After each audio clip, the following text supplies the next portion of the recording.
अस्सलाम वालेकुम जी।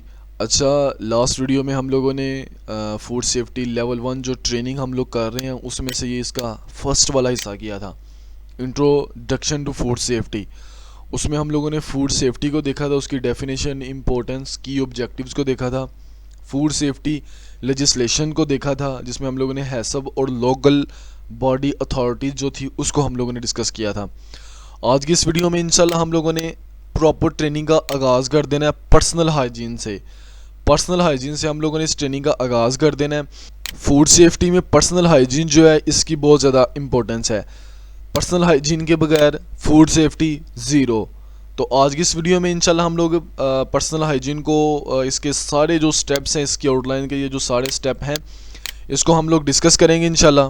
Personal hygiene को स्टार्ट करने से पहले मैं आप लोगों को पर्सनल हाइजीन का बेसिक कंसेप्ट दे दूं। सबसे पहले पर्सनल हाइजीन क्या है या पर्सनल प्रोटेक्टिव इक्विपमेंट्स क्या होते हैं, जिसको हम लोग पीपीज भी कहते हैं। पर्सनल हाइजीन होता है आपकी खुद की सफाई। इसकी उर्दू का मतलब क्या है जी? खुद की सफाई। यानी आप लोगों ने अपने आप को कैसे साफ़ सुथरा रखना है कि आपसे किसी भी फूड में किसी भी किस्म का कोई भी माइक्रो ऑर्गेनिज्म, कोई भी कंटेमिनेटेड मटेरियल फूड में आपसे ट्रांसफ़र ना हो। उसमें क्या करेंगे आप लोग? ग्लव्स पहनेंगे, हेयर नेट जो होता है, जो बालों के ऊपर आप लोग कैप पहनते हो वो पहनोगे ताकि बाल जो है वो उसमें ना जाएं। ग्लव्स क्यों पहनोगे? गंदे हाथ फूड को ना लगे। मास्क जो जो आप लोगों की बियर्ड है इसको आप लोग कवर करोगे, बियर्ड नेट जो होता है वो लगाओगे। उससे क्या है कि दाढ़ी के बाल ना जाएं। आप लोग किसी भी किस्म की बाली, छल्ला, रिंग, कुछ भी इस तरह की लॉकेट, चेन वगैरह नहीं डालोगे जब आप लोग फूड का काम करोगे। उसकी वजह क्या है? उसका पीस जो है वो गिर जाएगा फूड में, जो भी वो खाएगा उसका दांत टूट जाएगा या उसके अंदर मेटल चला जाएगा। हाँ, उसके अलावा आपके कपड़े जो है वो साफ़ सुथरे होने चाहिए। आप जो है किसी भी किस्म की आपको बीमारी नहीं होनी चाहिए जो फूड में डायरेक्टली जो है वो ट्रांसफ़र हो सके। इसी तरह आपके शूज़ जो हैं वो इंडस्ट्री वाले होने चाहिए। जो आप लोग काम वाले जो जूते होते हैं वो लैदा होने चाहिए। आपको काम के बाद में हाथ धोना चाहिए, काम से पहले हाथ धोने चाहिए। कब हाथ धोने चाहिए, कब नहीं हाथ धोने चाहिए, कब आपको बाथिंग करनी चाहिए, कैसे अपने आप को आप लोगों ने क्लीन रखना है जब आप लोग फूड इंडस्ट्री में, फूड प्रीमिसेस में, रेस्टोरेंट में, होटल में, किसी भी जगह के ऊपर काम कर रहे हो जहाँ के ऊपर फूड सेफ्टी की जो इम्प्लीमेंटेशन है वो ज़रूरी है। तो आज जो है हम लोग पर्सनल हाइजीन को डिस्कस कर लेते हैं जी। Personal hygiene is one of the most crucial element in food safety. पहले आप लोगों को बता दिया, पर्सनल हाइजीन नहीं है तो फूड सेफ्टी क्या है? Zero. Because food handlers can unintentionally transfer harmful bacteria and viruses to the food they are preparing। पहले ही आप लोगों को बता दिया है कि आप अगर बीमार हो या आपने कंटेमिनेटेड मटेरियल के साथ आप लोग करके छेड़खानी तो फूड की तरफ आप लोग आ रहे हो, तो उससे क्या होगा? फूड हैंडलर्स जो हैं, यानी जो आप लोग हो, वो क्या करेंगे? ना चाहते हुए भी हार्मफुल बैक्टीरिया या वायरसेस को फूड तक पहुंचा देंगे। उसकी मैंने आप लोगों को अक्सर एक बड़ी इंपॉर्टेंट एग्जांपल देता होता हूँ। जैसे आप लोग देखते हो रेडी वगैरह के ऊपर या कोई भी पाकिस्तान की कोई भी दुकान है, पकोड़े समोसों वाली ये जो दुकानें होती हैं, इसमें क्या होता है? पास ही नाला गुजरा होता है, साथ ही फटा होता है जिसके ऊपर वो समोसे जलेबियाँ शलेबियाँ बना रहा होता है। साथ नाला होता है, नीचे ऊपर उसका फटा होता है या साइड के ऊपर होता है। पास जो होता है या डर्ट वगैरह जो होती है, मट्टी वगैरह, उसमें फीसिस एनिमल की वो भी ड्राई हो चुकी होती है। अदर मटेरियल जो होता है वो भी ड्राई हो चुका होता है, वो डस्ट की फॉर्म में आ चुका होता है, मट्टी शट्टी ये सारी चीज़ें। तो पास से तेज़ गाड़ी गुजरनी है, सारी मट्टी, सारी ड्राई फीसिस किसके ऊपर? फूड के ऊपर, खाने के ऊपर, जो आप लोग खाओगे तो बीमार हो जाएगी। ऐसी नाला पास है, मक्खियाँ क्या करेंगी? नाले से उठेंगी, फूड के ऊपर बैठेंगी, नाले से उठेंगी, उस बंदे के ऊपर बैठेंगी, फिर फूड के ऊपर बैठेंगी। ये कुछ बेसिक एग्जांपल्स हैं जो मैंने आप लोगों को दी हैं ताकि आप लोगों को इसका बेसिक कंसेप्ट जो है वो समझ आ जाए पर्सनल हाइजीन का। यानी आपने खुद को कैसे क्लीन रखना है ताकि आपसे फूड में किसी भी किस्म की बीमारी ना जा सके। Maintaining high standards of personal hygiene reduce the risk of contamination, protecting both the food handlers and consumer. वो फूड हैंडलर यानी आप लोग जो हो, आपको भी वो प्रोटेक्ट करेगा और जो कंज्यूमर है उसको भी प्रोटेक्ट करेगा। उस तक जो है वो कंटेमिनेटेड मटेरियल जो है, स्पॉइल्ड मटेरियल जो है वो नहीं पहुंचेगा। पर्सनल हाइजीन में जो सबसे पहले हमारी हेडिंग है वो है जी हैंड वॉशिंग। आप लोगों ने हैंड वॉश किस तरीके से करना है इसका टेबल भी यहाँ के ऊपर दिया गया है कि when you should wash your hand, कि आपने अपने हाथ कब कब धोने हैं। उससे पहले। Hand washing is the most effective way to prevent the spread of harmful bacteria and viruses since hand comes into direct contact with the food surfaces and utensils. Food surfaces utensils improper hygiene can easily lead to food borne illness. इसकी मैंने आप लोगों को पहले ही बड़ी अच्छी example दे दिया, मैं अगेन आप लोगों को कुछ एग्जांपल दे देता हूँ। जैसे आप लोग मोबाइल जो है वो आजकल लोग बहुत ज़्यादा इस्तेमाल करते हैं। आपने क्या किया, मोबाइल पकड़ा, कोई भी गंदी सरफेस है उसके ऊपर रख दिया, आप लोग जो है फ़र्ज़ करो आटे की जो डो है, डो बनाने लग गए हो या आप लोग कोई चीज़ फ्राइज़ वगैरह फ्राई करने लगे हो जिसका डायरेक्ट फ्राइंग का जो आपके हाथों के साथ डायरेक्ट लिंक है फूड का। जो आपका मोबाइल है वो साइड के ऊपर गंदी जगह के ऊपर पड़ा हुआ है, आपने क्या किया, मोबाइल को पकड़ा, उसको हाथ लगाया, मोबाइल चौंके गंदी जगह के ऊपर पड़ा हुआ था, वही हाथ आप लोगों ने फूड को लगा दी। तो इससे क्या हुआ, जो माइक्रो ऑर्गेनिजम्स या फ़र्ज़ करो जो सरफेस थी, जो आपके काउंटर टॉप थे, उसके ऊपर आपने पहले मीट की कटिंग की है, मीट की कटिंग की है, तो उससे क्या है कि वो ब्लड एकमुलेशन हो गया, ब्लड एकमुलेशन हो गया तो वो ड्राई हो गया, ड्राई होने के बाद आपने उसी जगह के ऊपर मोबाइल वगैरह रख दिया है। तो मीट के जो बैक्टीरिया होते हैं वो बहुत ज़्यादा स्ट्रॉन्ग होते हैं। आप लोगों को मैंने पहले भी बताया था कि मीट में साल्मोनेला पाया जाता है। साल्मोनेला एक माइक्रो ऑर्गेनिज्म होता है जो फूड पॉइजनिंग का एक मेजर सोर्स होता है। तो क्या है जी, मोबाइल उस सरफेस के ऊपर पड़ा हुआ है, आपने फ्राइंग से पहले या कोई भी आप लोग फूड को हैंडल कर रहे हो उससे पहले आपने मोबाइल को हाथ लगा लिया, फिर वही हाथ जो है वो आपने फ्राइज़ को, जो भी आप लोग चीज़ फ्राई कर रहे हो उसको लगा लिया। तो उससे क्या होगा, जो माइक्रो ऑर्गेनिजम्स हैं मोबाइल से हाथों में आ गए, हाथों में उस फूड में चलेंगे और फूड से किसके ऊपर चलेंगे, कंज्यूमर तक चलेंगे। तो ये एक सिंपल इसकी एग्जांपल आप लोगों को मैंने दे दी है। अच्छा, improper hand hygiene can easily lead to food borne illness, ऐसा ही है।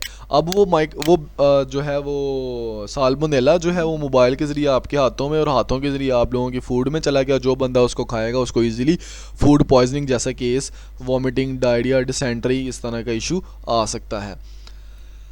Number 2, when should you wash your hand, कि आपको अपने हाथ कब कब धोने हैं। बिफोर हैंडलिंग फूड, यानी आपको फूड को कटिंग कर रहे हो, उसको पका रहे हो, गूंद रहे हो, खा रहे हो, कुछ भी कर रहे हो, इससे पहले आप लोगों ने क्या करना है, अपने हाथ धोने हैं। उसकी वजह क्या है, to ensure hands are free of harmful bacteria. इसका पर्पज़ एक ही होगा कि आप लोगों ने इंश्योर करना है कि बैक्टीरिया जो है आपके हाथों में ना लगे रह जाए।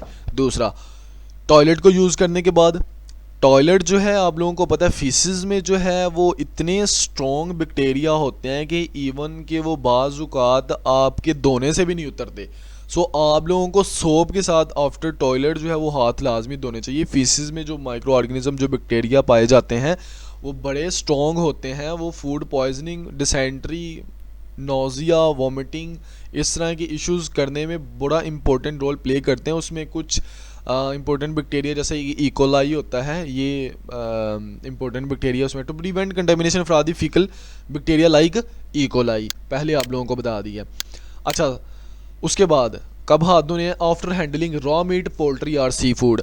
अगर आप लोग सी फूड को हैंडल कर रहे हो, यानी उसको पकड़ के आप लोगों ने काटा है, उसको साफ़ सुथराई की है, उसको स्टोर किया है, उसको किसी तरीके से हाथ लगाया है आप लोगों ने पैकिंग के दौरान पैक करने के लिए, तो उसको भी उसके बाद भी आप लोगों ने हाथ धो के देन किसी और फूड को हाथ लगाना है। मीट जो है उसके बैक्टीरिया जो है बड़े स्ट्रॉन्ग होते हैं। To avoid cross contamination to ready to eat food, cross contamination को अवॉइड करने के लिए आप लोगों ने इसके बाद भी हाथ धोने हैं, मीट को, पोल्ट्री को और सी फूड को हैंडल करने के बाद। दूसरा, अच्छा नेक्स्ट पॉइंट है, after touching your face, nose और हेयर। बड़े सारे लोग होंगे आटा गूंद रहे हैं, मैं क्योंकि ये ट्रेनिंग जो है ये बेसिक लेवल के ऊपर है, जो बेसिक स्टाफ होता है जो फूड को हैंडल कर रहा होता है इंडस्ट्री में, फूड प्रीमिसेस में, होटल में, रेस्टोरेंट में, फूड पॉइंट्स में, ये उनके लिए ट्रेनिंग है। सो मैं उनकी लेवल के ऊपर आके ये चीज़ें जो है वो समझा रहा हूँ। बड़े सारे रेस्टोरेंट है, बड़े सारे होटल हैं, लोग क्या करते हैं जी, खाना पका रहे हैं, साथ ही बालों को सेट करी जाएंगे, साथ ही कानों में उंगलियां मारी जाएंगे, साथ ही नाक में उंगलियां मारी जाएंगे। तो उससे क्या होगा, उससे बैक्टीरिया हाथों में जाएंगे, हाथों में जाने से पहले बाद जो है जिस भी फूड को आप लोग हाथ लगाओगे उसमें चले जाएंगे ये bacteria. these areas harbor bacteria that can contaminate food. Next जो है, आफ्टर स्नीजिंग, कफिंग और ब्लोइंग योर नोज। आपने छींक मारने, ये देखो ये अभी हैंड वॉशिंग की हम लोग बात कर रहे हैं पर्सनल हाइजीन में, कि आपने हाथ अपने कब कब धोने हैं। मेरी बात को आप लोगों ने अंडरस्टैंड करना है। छींक, खांसी और ब्लोइंग योर नोज, अपना नाक वगैरह साफ़ करने के बाद आप लोगों ने हाथ लाजमी धोने हैं। ये नहीं है कि ये सारे काम करने के बाद आप लोगों ने डायरेक्टली फूड को जो है वो हैंडल करना स्टार्ट कर देना है। उससे क्या होगा, अगर आप लोग करोगे तो to prevent spreading bacteria and viruses such as norovirus. Norovirus जो है, जिन लोगों को जो कफ है, जो कोल्ड है, जो आम तौर के ऊपर ये जो जनरल बीमारियाँ लगती हैं सर्दियों में, उसमें जो है वो नोरो वायरस उसका एक मेजर सोर्स होता है। तो नोरो वायरस फूड में चला जाएगा। अच्छा, उसके बाद आफ्टर हैंडलिंग गार्बेज, जो आप लोगों का कचरा है, कूड़ा करकट है, उसको हैंडल करने से के बाद भी आप लोगों ने हाथ धो के देन जो है आप लोगों ने क्या करना है जी, नेक्स्ट किसी फूड को हाथ लगाना है। उसके बाद आफ्टर टचिंग पेट्स और एनिमल्स, एनिमल्स और पेट को होता ही है आमतौर के ऊपर घरों में लोगों ने बिल्लियाँ शिलियाँ कुत्ते शुत्ते पाले होते हैं, तो वही हाथ उनको लगा लेते हैं और वही खाने को लगा लेते हैं। तो जो एनिमल्स होते हैं, जो पेट्स होते हैं, उनमें माइक्रो ऑर्गेनिज्म की जो कंसंट्रेशन होती है वो बहुत ज़्यादा होती है। लोगों उनकी बॉडी में बहुत ज़्यादा माइक्रो ऑर्गेनिजम्स पाए जाते हैं, तो जो लोग उनको हाथ लगा के खाने को हाथ लगा लेते हैं उनमें एलर्जेंस होते हैं, और जो बंदा उस खाने को खाएगा बीमार हो जाएगा, उसको फूड इन्फेक्शन हो जाएगा टॉक्सिन्स की वजह से, एलर्जेंस की वजह से। तो आप लोगों ने उनको हाथ लगाने के बाद भी जो है क्या करना है जी, हाथों को अच्छे तरीके से वॉश करना है। उसके बाद आफ्टर स्मोकिंग और यूजिंग द फ़ोन, फ़ोन की मैंने आप लोगों को बड़ी इंपॉर्टेंट जो बड़ी डिटेल से बात बता दी। इसी तरह आप लोगों ने स्मोकिंग करने के बाद भी जो है फूड जो अपने हाथ हैं उनको जो आप लोगों ने धोना है। These activities exposed hand to germs and dirt. ठीक है, नेक्स्ट क्या है, how to wash your hand. अब मैं आप लोगों को तरीकाकार बता देता हूँ कि आप लोगों ने अपने हाथ जो है वो कैसे वॉश करने हैं।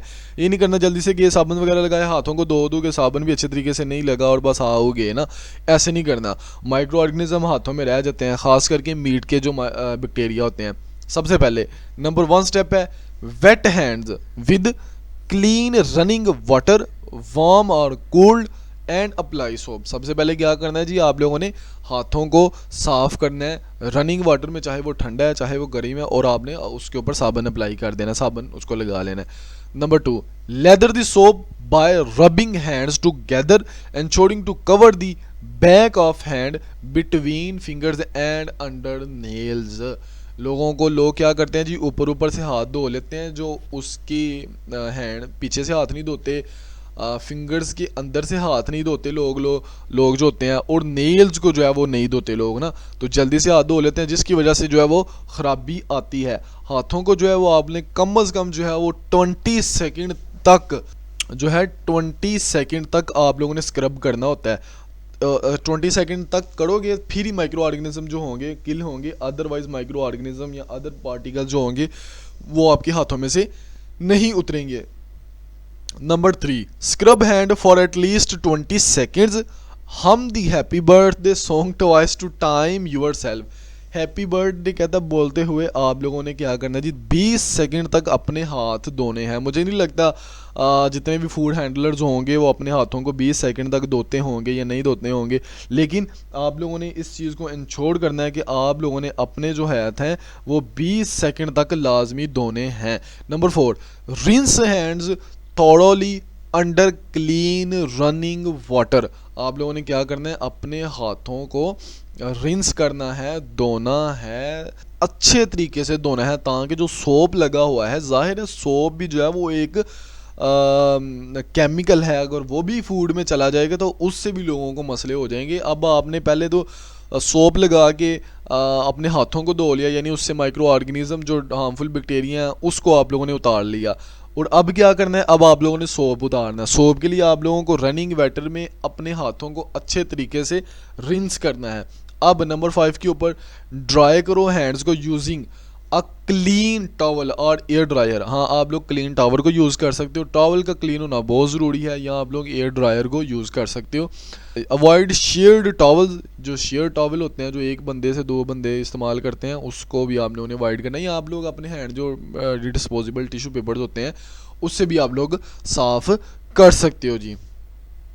अब टेबल आप लोगों के लिए एक बनाया गया, यहाँ के ऊपर मैंने आप लोगों के लिए एक टेबल बनाया है। टेबल में मैंने क्या लिखा है जी, की हैंड वॉशिंग स्टेप्स, ठीक है, ये टेबल की हैंडिंग है।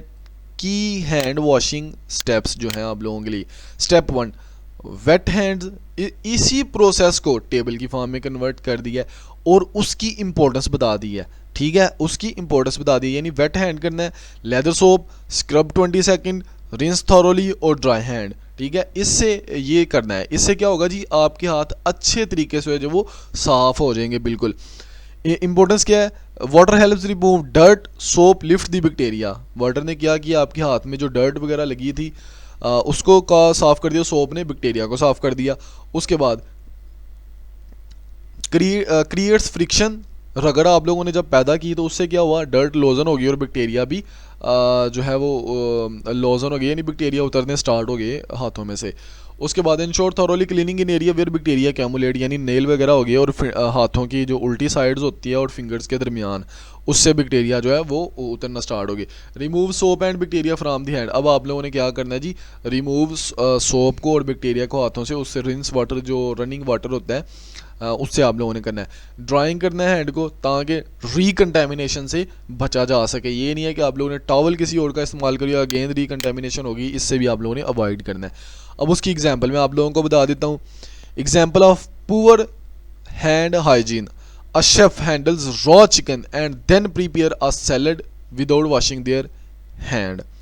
The bacteria from the raw chicken such as salmonella can contaminate the salad leading to foodborne illness for anyone consuming the salad। समझ आ गई मेरी बात की कि क्या है जी, एक शेफ़ है, एक खाना बनाने वाला बंदा है, उसने क्या किया, सबसे पहले चिकन को काटा शाटा, पैक किया, पकाया पकाया जो भी, तो उसके हाथों में जो कच्चा गोश्त है वो लग गया। तो उससे क्या होगा, कच्चे गोश्त में, रॉ चिकन में क्या होता है, साल्मोनेला होता है। आप लोगों को पता है साल्मोनेला किल नहीं होता जब तक कि चिकन को हम लोग जो है वो 75 डिग्री सेल्सियस तक हीट नहीं कर दे। तो अब क्या हुआ, अब उस बंदे ने सैलड को वही हाथ लगा लिए, वही इंस्ट्रूमेंट जो थे, वही जो उसके यूटेंसिल थे, छुड़ियाँ, चाकू, जो भी कटिंग बोर्ड वगैरह, उसने उन्हीं चीज़ों को इस्तेमाल करते हुए सैलड को जो है वो कट कर लिया। उससे क्या होगा, उससे क्या होगा जी, सैलड जो है वो कंटेमिनेट हो जाएगा और जो बंदा उस सैलड को खाएगा वो बंदा बीमार हो जाएगा। अच्छा, नेक्स्ट पॉइंट है जी पर्सनल क्लीनलीनेस। आप लोगों ने अपनी पर्सनल क्लीनलीनेस कैसे करनी है। Food handlers must maintain personal cleanliness to avoid contaminated food. This includes taking daily showers, आप लोगों ने डेली शावर लेना है। वेयरिंग क्लीन क्लॉथ, आप लोगों ने अच्छे साफ़ सुथरे कपड़े पहनने हैं, काम के लिए आप लोगों के कपड़े जो है वो साफ़ सुथरे होने चाहिए। And avoiding activities that could introduce contaminants to food. अच्छा, उसके लिए गाइडलाइंस मैंने यहाँ पे कुछ लिख दी हैं। Guidelines for personal cleanness, daily bath, आप लोगों ने क्या करना है जी, डेली बॉथ करना है, डेली आप लोगों ने नहाना है। उससे क्या होगा, आपकी बॉडी से, आपके हेयर से, आपकी जो डर्ट होगी वो रिमूव हो जाएगी, जो स्वेट होगा, जो पसीना होगा वो रिमूव होगा, आपकी स्किन से बैक्टीरिया वगैरह जो है वो रिमूव होंगे। ओवरऑल आपकी भी हेल्थ जो है वो इससे अच्छी रहेगी। और जो फूड को आप लोग हैंडल कर रहे हो, जाहिर है अगर आप लोग खुद साफ़ सुथरे होगे तो फूड जो है उस तक माइक्रो ऑर्गेनिज्म का पहुंचने के चांसेस बड़े कम होंगे।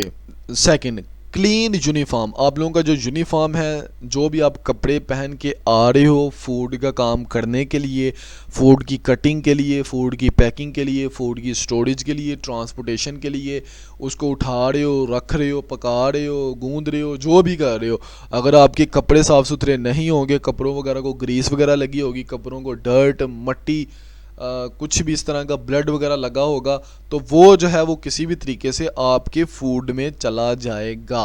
अगर वो चला जाता है यूनिफॉर्म से, फूड मटेरियल जैसे डर्ट है, बैक्टीरिया है, तो वो क्या होगा जी, वो फूड को ख़राब कर देगा।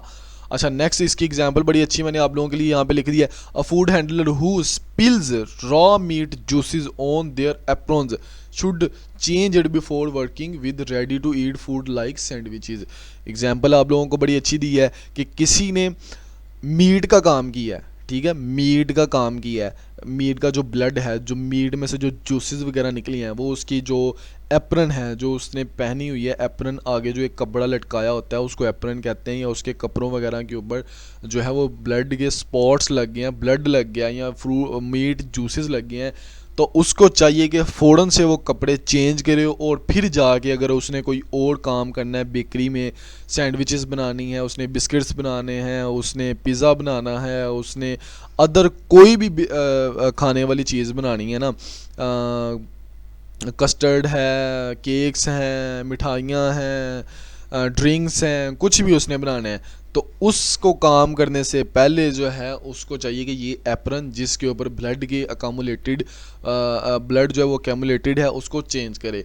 नंबर 3, नो ज्वेलरी जो है वो नहीं पहननी चाहिए फूड हैंडलर को। आप लोग सोचोगे यार इसका क्या नुकसान हो सकता है, तो चले मैं आप लोगों को बता देता हूँ। जैसे आप लोग ये जो छल्ले और ये जो क्या मैं अब आप लोगों को, मुझे तो ये सारी चीज़ें वैसे पसंद नहीं हैं, ये जो लॉकेट्स वगैरह होते हैं जो मेल डालते हैं, रिंग्स होती हैं, ब्रेसलेट्स होती हैं, वॉचेस होती हैं, इस तरह की ये जितनी भी चीज़ें डालते हैं, क्या होता है ये इससे इसके जो पार्टिकल्स हैं वो गिर जाएं फूड में, तो वो बंदा जो है वो खाने में चले जाएं, तो जाहिर है कोई भी बंदा खाने को खा रहा होगा तो उसकी बॉडी के अंदर चला जाएगा। अगर वो चबा लेता है उसका दांत टूट सकता है, उसकी जो है वो अगर वो पार्टिकल्स होंगे इसके ग्लास के, यानी शीशा होगा टूटा हुआ खाने में चला जाता है, तो जो उसको खाएगा फिर उसका जो हाल होगा वो आप लोग उसको बड़े अच्छे तरीके से समझ सकते हो। तो नो ज्वेलरी में क्या लिखा हुआ है, rings, bracelets and watches can trap dirt and bacteria and also physical contamination risk fall into the food. कहता है पहली बात तो ये है कि ये जो चीज़ें होंगी, जो आप लोगों की ब्रेसलेट्स हैं, जो रिंग्स हैं, इसमें क्या होगा, डर्ट होगी। होता ये है कि इसमें आहिस्ता आहिस्ता मट्टी आती रहती है, उसको पानी लगता रहता है। आप लोग इसको कौन सा कोई साफ़ या क्लीन वगैरह करते हैं लोग, उसमें अकेमुलेट होता रहेगा। तो आहिस्ता आहिस्ता जो है वो फूड अगर आप लोग उसको हैंडल कर रहे हो, अगर आपने कोई ब्रेसलेट वगैरह डाली है उसमें डर्ट मटेरियल जो है वो अकेमुलेट होता है गया है, बैक्टीरिया जो है उसमें जमते गए हैं, तो ब्रेसलेट जो है वो अगेन जब आप लोग आटा गूंद रहे होगे या आप लोग कुछ सैंडविचेस वगैरह बना रहे हो, मिठाइयाँ बना रहे हो, चाशनी के साथ खेल खा रहे हो, बिस्किट का डो बना रहे हो, केक की डो बना रहे हो, तो वो जो ब्रेसलेट होगी वो सीधी आटे के साथ अटैच होगी। जो भी आप लोग जिस चीज़ की भी डो बना रहे हो उस मटेरियल के साथ वो अटैच होगी और कंटेमिनेशन का जो है वो ज़रिया बनेगी। उसके बाद आप लोगों के जो नेल हैं वो शॉर्ट होने चाहिए। नो नेल पॉलिश नहीं होनी चाहिए। Long nails and nail polish can harbour dirt and bacteria. Nail polish can also chip off and fall into food. Nail extension are prohibited for the same reason. अगर आप लोगों के nail जो है वो अच्छे से कट नहीं होंगे, आप लोगों के नाखून जो है वो लंबे होंगे, उसमें क्या होगा, उसमें डर्ट जो है वो अकेमुलेट करेगी, उसमें बैक्टीरिया जो है वो अकेमुलेट करेंगे, अदर मटेरियल जो है वो अकेमुलेट करेगा और वहाँ पे जो है वो माइक्रो ऑर्गेनिज़म की ग्रोथ ज़्यादा होगी और वो जो होगा वो जब जम के वो जो बड़ा हो जाएगा जमते जमते, तो आप लोगों को खुजली होगी, आप लोग थोड़ा सा उसको खुजलाओगे और वो जो मैल शैल जो भी होगी वो सीधी फूड में जाके गिर जाएगी। ऐसे नेल पॉलिश है। नेल पॉलिश क्या है जी, नेल पॉलिश जो है वो आप लोगों को पता है किसी ने लगाई हो तो वो चिप ऑफ यानी उतरती है नाखूनों में से तो वो भी चले जाए, वो आप लोगों को पता है सीधा सीधा वो केमिकल है, तो इससे भी अवॉइड करना है। इसकी एग्जांपल जो है, a food handler with long nail may find it harder to clean under their nail properly increasing the risk of contamination. मुश्किल होता है जी इनको वैसे साफ़ सुथरा रखना और इन सारी चीज़ों को अच्छे से करना, फिर उसके लिए मुश्किल हो जाता है जिस बंदे के नेल जो हैं वो लंबे हों। तो नेल जो है आपके जो भी फूड हैंडलर हो उसके जो नेल हैं वो ज़रूरी है कि वो बिल्कुल छोटे छोटे होने चाहिए। आपका हेयर कंट्रोल आ जाता है 5वें नंबर के ऊपर। 5वें नंबर के ऊपर क्या है जी, हेयर कंट्रोल। हेयर कंट्रोल क्या है जी, hair should be tied back और covered with the hair net to prevent strands from falling into food. Hair carries bacteria that can contaminate food. इसमें क्या है, लेक्चर स्टार्ट होने से पहले, पर्सनल हाइजीन का लेक्चर स्टार्ट होने से पहले बड़ी डिटेल से आप लोगों के साथ शेयर कर दिया गया है कि आपके जो दाढ़ी के बाल हैं या जो आप बियर्ड नेट होती है वो डालें। सर के ऊपर आप लोगों ने क्या करना है, हेयर नेट डालनी है ताकि बाल जो हैं वो आप लोगों के जो है वो किसी भी फूड में जो है वो गिर ना सकें। हेयर में क्योंकि बैक्टीरिया होते हैं जो कंटेमिनेट कर सकते हैं फूड को, और अगर फूड हैंडलर जिसने ये नेट वगैरह नहीं डाली हुई या बालों को अच्छे तरीके से उसने नहीं बांधा हुआ, क्या होगा जी, उसके बाल जो है वो फूड में गिरेंगे, ओवरऑल बिज़नेस को नुकसान पहुंचेगा, कंटेमिनेशन होगी, क्रॉस कंटेमिनेशन होगी, फूड स्पॉइल होगा, डिटोरियोरेट होगा, सेल कम होगी, लोग बीमार होंगे। तो आपकी जॉब भी जा सकती है और जिस बंदे का बिजनेस है उसको भी नुकसान हो सकता है जी। नेक्स्ट है health and illness. A food handler who is ill can easily contaminate food. पहले आप लोगों को बता दिया था इस जो है लेक्चर स्टार्ट करने से पहले पर्सनल हाइजीन का, कि कोई भी फूड हैंडलर है उसको बीमार नहीं होना चाहिए, उसको मेडिकली फ़िट होना चाहिए। अगर वो बीमार है, उसको वॉमिटिंग है, उसको डायरिया है, उसको फीवर है, उसको हेपाटाइटिस है, उसको नोज़िया है, उसको अदर डिजीज़ हैं, वायरल डिजीज़ हैं, तो अगर वो फूड को हैंडल करेगा तो उसकी बॉडी से, उसकी सांस से, उसकी टच करने से माइक्रो ऑर्गेनिज़म जो है वो फूड में चले जाएंगे। एक तो वो फूड को ख़राब करेंगे, दूसरा जो बंदा उस फूड को खाएगा उसको भी वो बीमारी लग जाएगी। Specially if they are suffering from symptoms like vomiting, diarrhea or fever.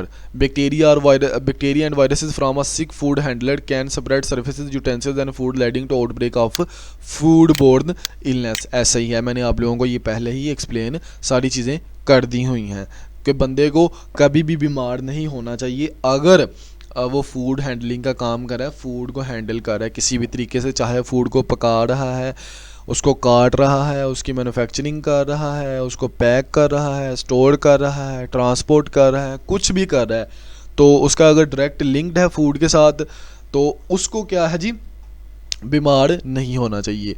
Next step क्या है, when should you report illness. आपको जो बीमार हो गए हो तो आप लोगों को कब जो है बता देना चाहिए, और बताना बहुत ज़रूरी है। ये नहीं करें कि मैं छुट्टी कर लूँगा तो मेरे जो है पे कट हो जाएगी, ऐसी चीज़ें ना करें। अगर आप लोग ऐसी चीज़ें करेंगे उससे क्या होगा, चीज़ जो है आपकी वजह से दूसरे जो लोग हैं उनको बीमारियां लगेंगी। आप जो फूड का है, फूड की सारी लॉट जो है जो उसकी वो सारी ख़राब हो जाएगी आपकी वजह से। जो दूसरा पर्सन होगा, पता नहीं आप लोग किसी के इंडस्ट्री में काम कर रहे हो, उसमें एक मिनट में हज़ारों की तादाद में प्रोडक्ट्स बन रही होती हैं, और जो प्रोडक्ट आपसे होके गुजरेगी वो सारी की सारी जो है वो कंटेमिनेटेड हो जाएगी। उन सारी की सारी प्रोडक्ट्स में हेपेटाइटिस का, साल्मोनेला का, नोरो वायरस, इकोलाई आपसे जो है वो ट्रांसफ़र हो जाएगा।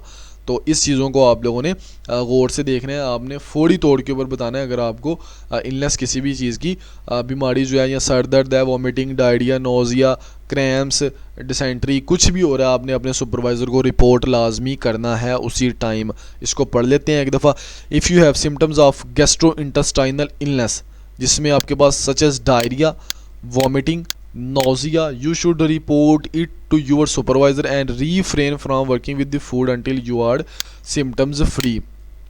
आपको फौरी तौर के ऊपर अपने सुपरवाइज़र को बताना है अगर आपको डायरिया, वॉमिटिंग, नोज़िया है, और आपने तब तक फूड प्रीमिसेस में नहीं आना जब तक आपके ये सारे सिम्टम्स जो है वो ख़त्म नहीं हो जाते। If you are diagnosed with the food borne illness such as norovirus, salmonella, hepatitis A और E coli, you must immediately inform your supervisor. Regulation typically required food handle to be excluded from the work until no longer contagious. हाँ, ये पहले ही आप लोगों को बता दिया कि तब तक आप लोगों ने फूड प्रीमिसेस में एंटर नहीं होना जब तक आप लोगों को कि ये ठीक नहीं हो जाते ना। ख़ास तौर के ऊपर अगर आप लोगों को जो सिम्टम्स हैं, आप लोगों को जो डिज़ीज़ है वो नोरो वायरस, साल्मोनेला, हेपेटाइटिस और इकोलाई की वजह से हुई है, इस तरह की आप लोगों को कोई भी डिजीज़ है, तो ये एक तो ये अखलाकी तौर के ऊपर भी गलत है कि आप उन बीमार काम करी जाओ और दूसरे बंदों को भी बीमार करी जाओ। दूसरा ये रेगुलेशंस की भी ख़िलाफ़ वर्जी है। अगर फूड अथॉरिटी जो होती हैं, जो रेगुलेटरी बॉडीज़ होती हैं, उन्होंने देख लिया आप लोगों को कि आप जो बीमार और काम कर रहे हो, तो जो बिज़नेस होगा जिसके पास आप लोग काम कर रहे हो उस बेचारे का वो बिज़नेस क्लोज़ कर सकते हैं, उसको हैवी पेनल्टी, हैवी फ़ाइन हो सकता है। नेक्स्ट हम लोग बात कर लेते हैं common illness that require exclusion from work, कि कौन सी ऐसी कॉमन इलनेस है, कौन सी ऐसी कॉमन बीमारियां हैं जो आपको काम में नहीं आना चाहिए जब तक आप लोगों में वो बीमारियों के सिम्टम जो है वो ख़त्म नहीं हो जाते। सबसे पहले नोरो वायरस है, उसके बाद साल्मोनेला है और हेपेटाइटिस ए है, और उसके बाद इकोलाई है। ये क्या है, ये इलनेस है, इस माइक्रो ऑर्गेनिज़म की वजह से होगी। और उसके सिम्टम्स क्या हैं, कहते हैं इन माइक्रो ऑर्गेनिज़म की वजह से अगर आपको बीमारी कोई भी हुई है तो आप लोगों को 48 घंटों के लिए, जब तक सिम्टम्स नहीं हो जाते, आप लोग तब तक फूड प्रीमिसेस में ना आओ। अच्छा, इससे होगा क्या, nausea, vomiting, diarrhoea, fever, stomach cramps, diarrhoea, jaundice, fatigue और stomach pain, severe diarrhoea, stomach cramp, ये उसके सिम्टम्स हैं। अगर आपको ये सिम्टम्स हैं, इनमें से कोई भी है, अपने सुपरवाइज़र को रिपोर्ट करें और तब तक फूड इंडस्ट्री में, फूड प्रीमिसेस में ना आए जब तक आप लोग अच्छे तरीके से सही नहीं हो जाते। हाँ, एक्सक्लूजन पीरियड कितना है कि आप लोग कब तक जो है वो नहीं आओगे फूड प्रीमिसेस में, जहाँ के ऊपर फूड हैंडलिंग हो रही है, फूड की मैन्युफैक्चरिंग हो रही है, फूड की स्टोरेज हो रही है, कब तक नहीं आओगे। Until 48 hours after symptom stop, आप लोगों ने 48 घंटे तक नहीं आना जब तक आप लोगों के ये सिम्टम जो है वो सारे जो है वो ख़त्म नहीं हो जाते आपकी बॉडी में, आप बिल्कुल फिट नहीं हो जाते। उसके बाद until doctor confirm you are not longer contagious, तब तक जब तक डॉक्टर ना कहे कि आप लोग बिल्कुल सही हो गए हो, आप लोगों को किसी भी किस्म की कोई सिम्टम नहीं है, किसी भी किस्म की आपको बीमारी नहीं है, आप जब तक आप लोगों को डॉक्टर ना कहे अगर आप लोगों को साल्मोनेला की वजह से कोई इशू आया है। और उसके बाद hepatitis until cleared by a doctor, आपने तब तक नहीं आना जब तक डॉक्टर की रिपोर्ट जो है वो क्लियर नहीं आ जाती, जब तक आप लोगों का जो जरकान है, जो फटीग है, जो आप लोगों का स्टमक पेन है वो ठीक नहीं हो जाता। उसके बाद नेक्स्ट जो है E coli until cleared by the doctor, basically आप लोगों ने तब तक फूड इंडस्ट्री में, फूड प्रीमिसेस में नहीं आना जब तक आपका डॉक्टर आप लोगों को नहीं कहता कि आप लोग ठीक हो, फिट हो और फूड इंडस्ट्री में आ सकते हो। Next, example of risk of working while ill, इसकी ये अब जो है ना ये बड़ा इंपॉर्टेंट है, आप लोगों ने इसको ज़रा अच्छे तरीके से देख लेना है। ये जो कोर्स है ना, ये जो ट्रेनिंग है, मैं कहता हूँ कि अगर आप लोगों ने इसको पूरा देख लिया, इसको अच्छे तरीके से सीख लिया, मुझसे चीज़ें सीख ली, आप लोगों को फूड सेफ्टी की सारी एबीसी आ जाएगी, कोई भी बंदा आपको चैलेंज नहीं कर सकेगा, आप इजीली फूड सेफ्टी के रिलेटेड कोई भी मैटर है उसको सॉल्व कर सकोगे और ट्रेन कर सकोगे वर्कर्स को जो कि आपके अंडर काम कर रहे होंगे। Examples of risk of working while ill, a food handler comes to work with a case of norovirus. If they do not handle the food directly, they could still contaminate surface, utensils and others worker. The virus could spread to the customer, resulting in outbreak of illness. समझ गए मेरी बात को?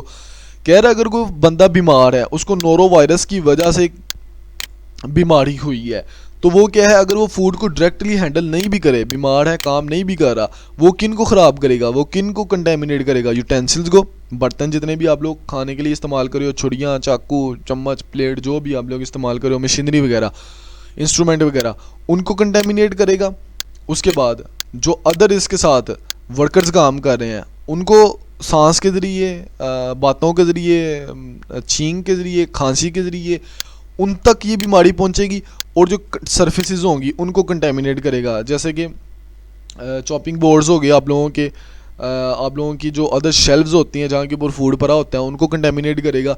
तो ऐसे क्या होगा, अगर वो कस्टमर भी आ जाता है, अगर वो चला जाता है उसमें आउटलेट में चला जाता है, तो कस्टमर को डील करता है, तो कस्टमर को भी बीमार करेगा, फूड को भी स्पॉइल करेगा।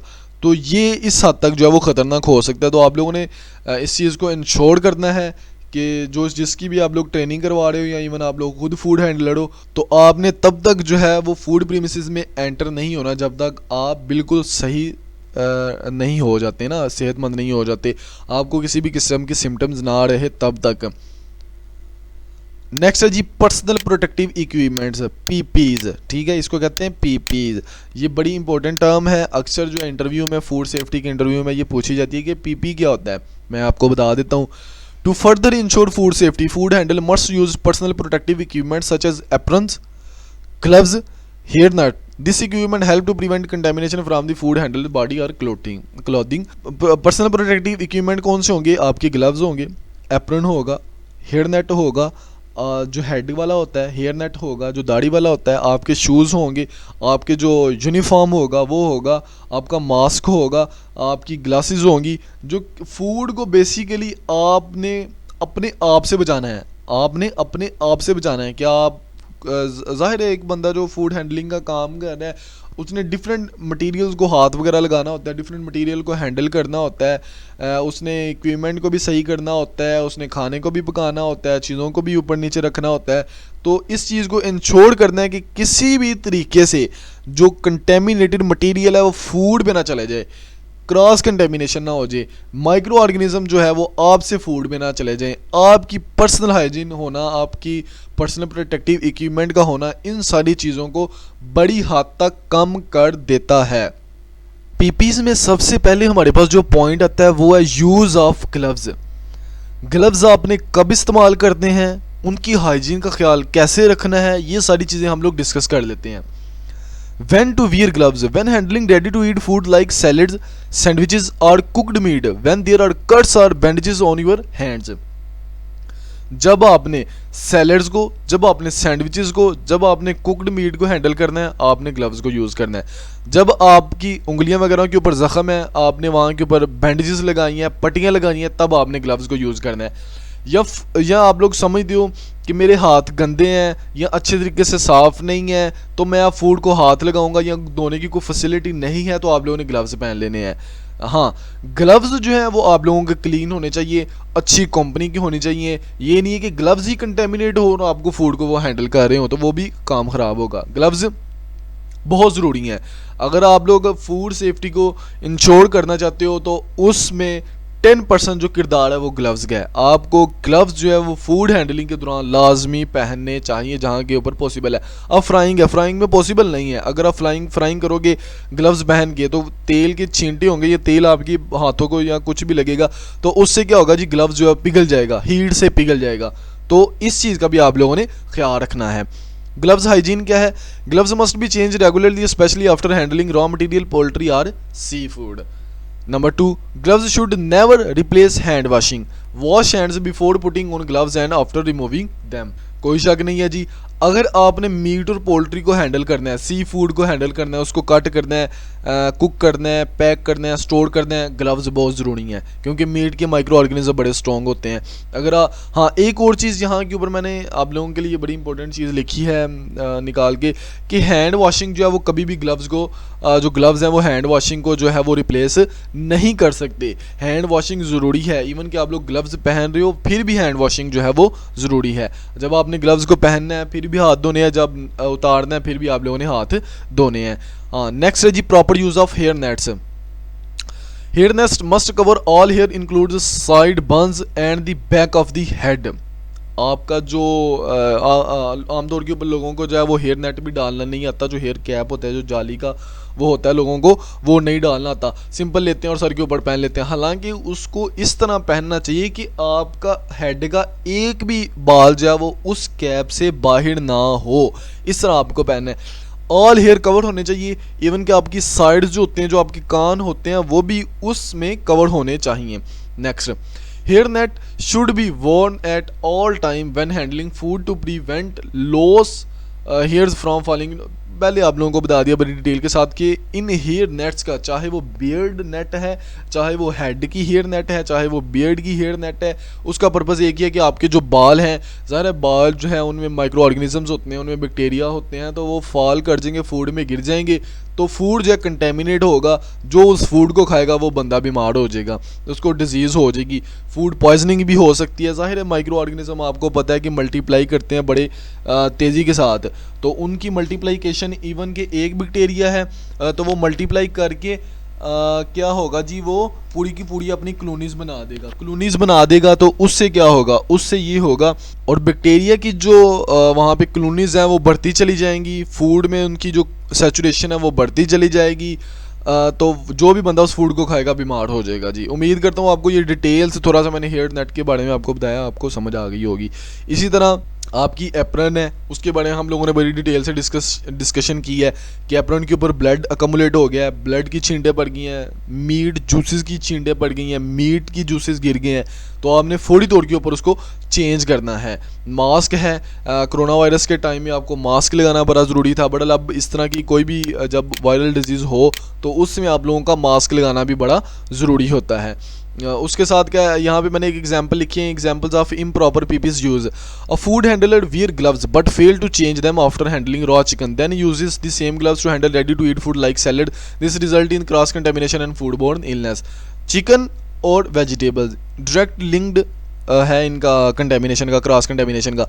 अब आपने क्या किया जी, वही ग्लव्स पहने हैं, उसके साथ आपने मीट को चॉप किया है, उसके पीसेस किए हैं, उनको पैक किया, स्टोर किया, कुक किया, ब्लड आपकी मीट को ग्लव्स को लगा रह गया। वही ब्लड वाले, वही मीट जूसेस वाले आप लोगों ने ग्लव्स जो है वो वेजिटेबल्स को लगा दिए हैं, तो वेजिटेबल्स क्या होगी, ख़राब हो जाएंगी, उनमें माइक्रो ऑर्गेनिज्म की ग्रोथ हो जाएगी, स्पॉइल्ड हो जाएंगे, डिटोरिएट हो जाएंगे, तो जो भी बंदा उसको खाएगा वो बीमार हो जाएगा।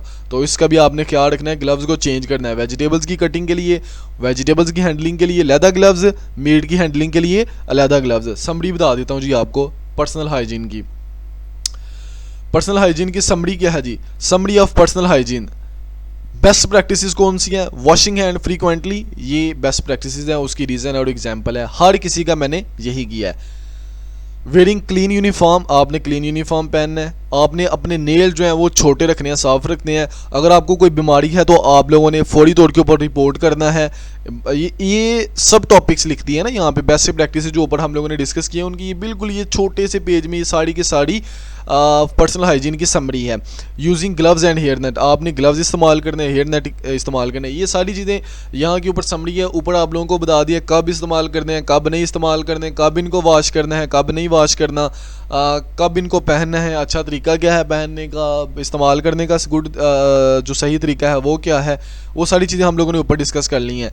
रीज़न क्या है? Remove bacteria and prevent contamination, avoid contamination of the food with dirty clothing, prevent bacteria buildup and physical contamination, prevent spreading of bacteria और viruses to food, prevent contamination from, ये ऊपर हम लोगों ने एक एक चीज़ डिस्कस कर ली है।